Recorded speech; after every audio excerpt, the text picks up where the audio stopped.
A woman gets onto a train carrying a baby and a hat box. When she exits at the next station, the baby is nowhere to be seen. She went on her way, assuming that no one had noticed. But they did, and her horrific scheme was about to unravel. This is the story of how a simple hat box revealed the identity of a baby farmer, who became the only woman ever to be executed for her crimes in New Zealand.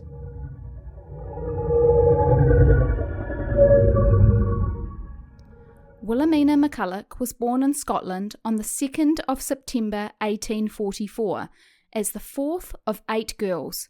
Her parents, John and Elizabeth, raised their family in Greenock in western central Scotland. Her father worked as a railway engineer, while her mother raised the children. When Wilhelmina was 13 years old, her mother died from cancer, leaving John to look after 8 girls on his own. Times were tough, and by the time Wilhelmina was a young adult, the country was experiencing significant economic difficulties.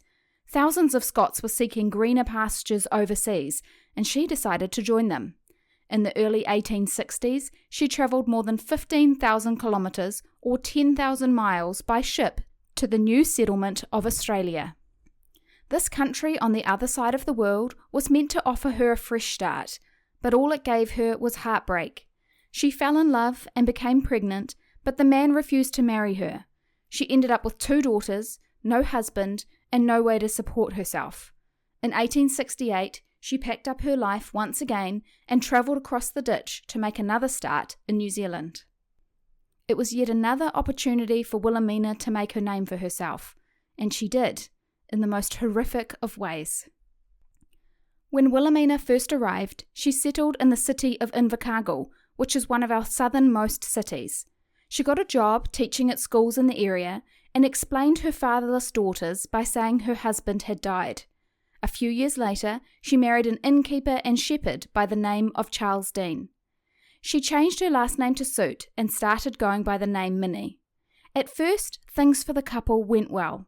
Minnie's girls got married and left home, and Charles and Minnie decided to adopt a daughter, Margaret, to round out their family. But then tragedy struck. One of Minnie's daughters had 2 children. One of them was a newborn. She had only recently given birth when her husband came home to find that she had drowned the children and herself in the bathtub. The entire family was grief-stricken, and then 2 years later, Charles was declared bankrupt and the family were left without an income. Minnie and Charles decided to try their luck in Winton at a time when the gold rush was in full swing. But before long, the goldfields had been stripped of their bounty, and Minnie and Charles had to find another way to survive. They turned to farming, but the winters were unforgiving, and the frosts devastated their crops. They tried to plant other varieties and explored every possible way to make the land work for them, but each season brought fresh setbacks. When it seemed like there was nothing left to harvest, Minnie found herself contemplating a different kind of farming, one that didn't depend on the soil or seasons. She began taking in unwanted infants. At the time, the country was going through its own economic challenges, and many mothers were left raising children they couldn't afford to care for. On top of that, there were very few options for contraception, and unmarried mothers were excluded from society. Minnie became the saving grace for many of these women. She posted ads in the local paper looking for unwanted children, and she promised desperate mothers that she would care for their offspring, all in exchange for a regular fee or lump sum payment. This fee was significantly less than it would cost them to raise the children on their own. Some were taken in for 5 to 8 shillings a week, and others for lump sums of between £10 and £30.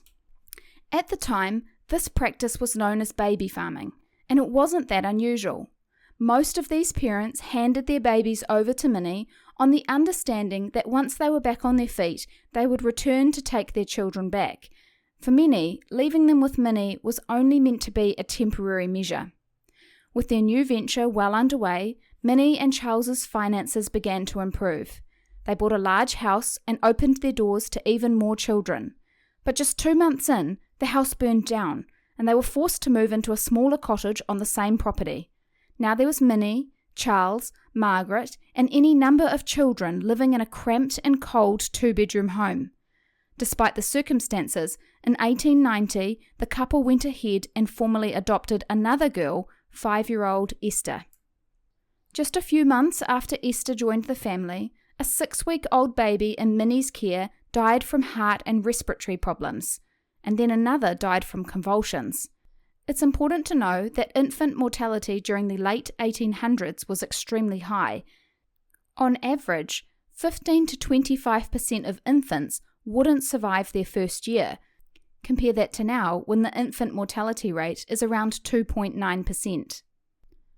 Illnesses were common, medical care was limited, and survival rates for babies were grim, which meant the loss of an infant didn't always raise eyebrows.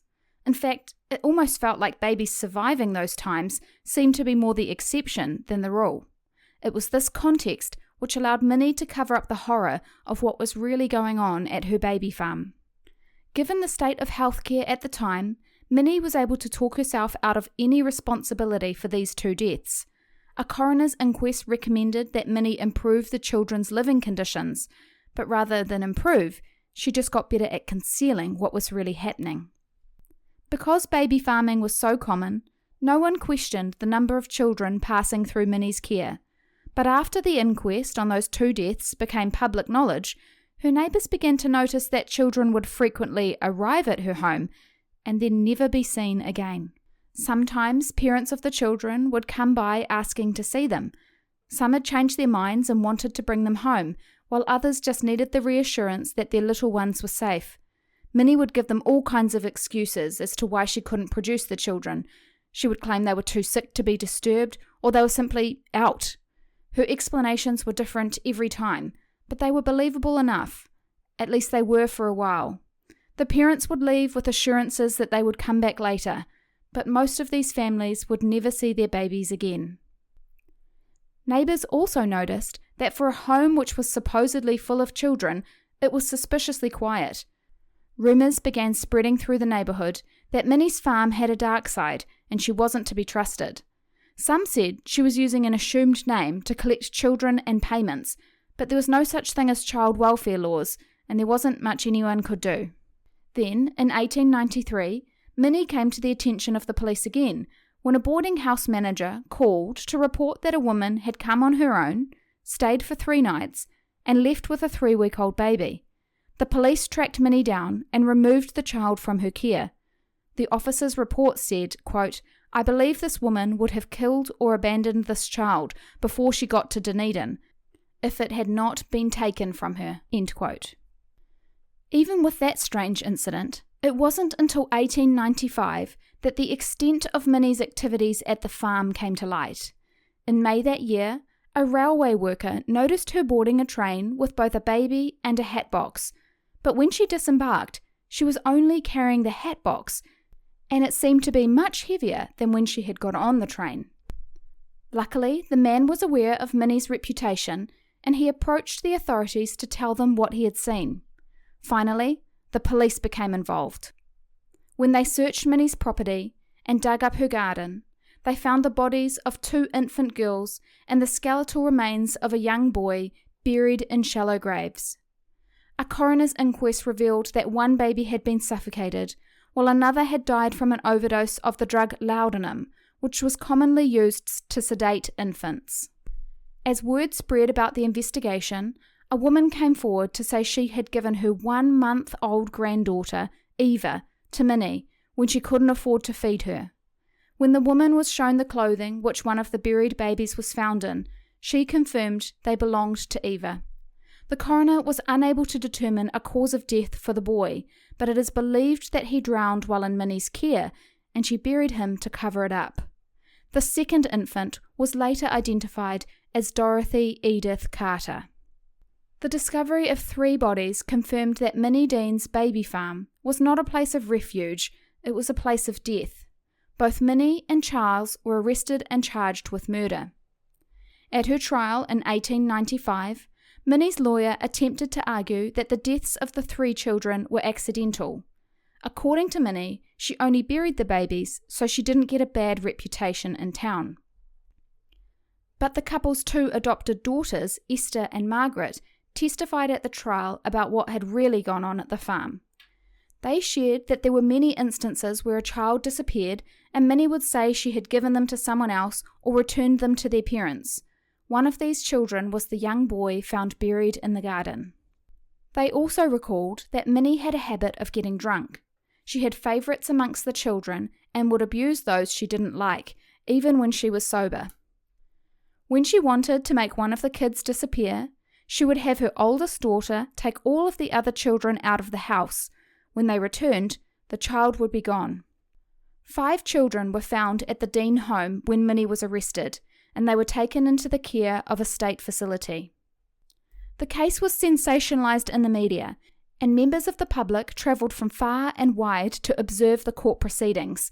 Outside the courthouse, peddlers sold hat boxes containing tiny infant dolls. So creepy. In the end, the jury determined that Minnie had murdered the infants. She was found guilty of infanticide and sentenced to death. Charles was discharged without conviction and walked free. Minnie's conviction and sentence were considered extremely harsh, even for such a gruesome crime. Even though the public was fascinated by the case, there was a lot of controversy about whether she was actually guilty of murder or a lesser charge like manslaughter or neglect. Many argued that there was no proof that Minnie had intended to kill the children, as opposed to neglecting them. And remember that baby farming was a widely accepted practice in her time, and infant mortality rates were heartbreakingly high. She had been labelled a heartless killer and monster by the media long before the case had gone to trial and before her side of the story was heard, and there was no such thing as a prejudiced jury in those days. But what is clear is that Minnie's whole baby farming scheme was about money. Even when the children had died, she kept claiming her fees from their parents, which adds weight to there being sinister intentions behind her actions. See, there was no incentive for her to keep the children alive. There were no laws around baby farms at the time, which meant Minnie didn't have to keep any records of the children which came into her care, not that she probably would have anyway, and it was extremely unlikely that a person who had abandoned their child would come forward and say that their baby was missing. But there is one more piece of evidence to consider, which only came to light after Minnie's conviction. Several women came forward to say they had given their children to Minnie on the understanding that they would take them back when they were on their feet. And yet, at the time of her arrest, there were only 5 children in her care. And whilst in jail, Minnie wrote a 49-page account of her activities at the baby farm. In that statement, she said she had taken in 28 children during her time running the farm. So, take away the 5 who were found alive, the 3 found buried, and the 3 which had died in her care, as well as 1 who was reclaimed by their parents, and that leaves 14 children unaccounted for. Minnie claimed that 7 of those were secretly adopted, but their whereabouts have never been established. Even if she was telling the truth, what happened to the other 7 children? Despite her pleas for mercy, on the 12th of August 1895, Minnie was hanged at the Invercargill jail. The man in charge of her hanging was Tom Long, and ironically, he had a list of over 200 convictions himself, even as he was working as New Zealand's official executioner. Minnie remains the only woman ever to have been executed in New Zealand. There have been several other women who were sentenced to hang around that time, but all of their sentences were commuted to life imprisonment. New Zealand abolished capital punishment in 1961. Between 1842 and 1957, 83 men and 1 woman, Minnie Dean, were executed for murder. 1 further man was executed for treason. Minnie Dean was buried in Winton next to her husband, who died 13 years later in a house fire. In recent times, Minnie's story has come back up again after the Otago Daily Times reported that a headstone had appeared at her gravesite. The headstone reads, "Minnie Dean is part of Winton's history. Where she now lies is now no mystery." Her descendants said they had been considering getting a gravestone, but never got around to it, and they had no idea who put it there. Not long after the story broke, the family replaced the headstone with one of their own. Minnie's conviction led to significant changes in child welfare laws in New Zealand. The government of the time introduced stricter regulations on childcare and the practice of baby farming. They also strengthened the Infant Life Protection Act, which required that anyone caring for infants must register with local authorities, and regular inspections became mandatory. Even though it has been 125 years since Minnie's case, her dark legacy lives on in the Southland region of New Zealand. To this day, parents still threaten to send their kids to Minnie Dean if they misbehave, and there's even a wildflower in Southland known as the Minnie Dean, and locals say if it shows up in your garden, it's bad luck and should be pulled out and burned on the spot.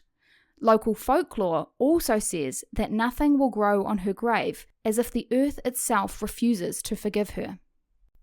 Millie Dean's story is a piece of New Zealand's history which is hard to forget. Baby farms are gone, and legislation to protect children is stronger than ever.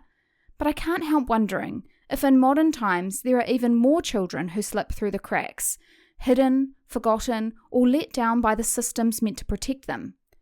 Minnie's story may be from another era, but the questions it raises about society's responsibility to protect its most vulnerable are as relevant as ever.